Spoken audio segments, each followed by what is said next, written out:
سلام ستړي مشي وخت مو پخیر. طالبانو مشر له مولانا فضل الرحمن سره کندهار کې کتلې دي.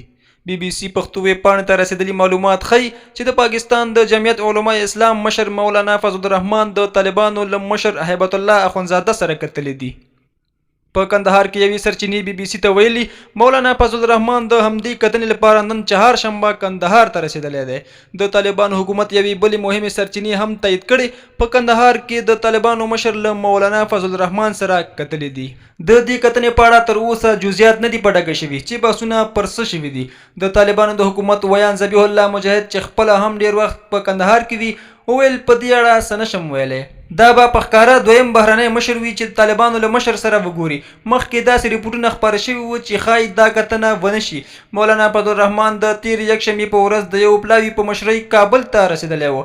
په بلخ کې د طالبانو د حکومت یو چارواکي چې نه یې غوښتل نوم یې واخیستل شي بي بي سي ته وویل د بلخ د والي یوسف وفا په منځګړیتوب د دغې ناستې لپاره چمتووالی نیول شوی دی. ښاغلی وفا د طالبانو مشرتابه ته نږدې کس بلل کیږي. له بلخ مخکې د کندهار والي و. د دغې سرچینې په وینا په دغه ناسته کې د مولانا ترڅنګ مولوي ادریس چې د پاکستان پلاوي غړی هم په دغه ناسته کې برخه لري.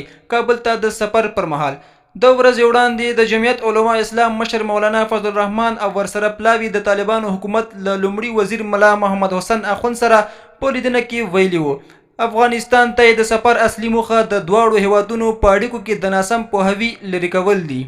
نوموړي ویلي وو دلته یې د خیر غوښتنې پیغام راوړی او هیله لري چې دغه سفر مثبتې پایلې ولري. ذبیح الله مجاهد هم ویلي وو د طالبانو لومړي وزیر ملا محمد حسن اخوند پاکستانی پلاوي ته ویلي دوی له افغانستانه د پاکستان په ګډون هیڅ هیواد ته د ضرر رسولو اراده نه لري او نه هم چاته اجازه ورکوي چې له خاورې نور وګواښي.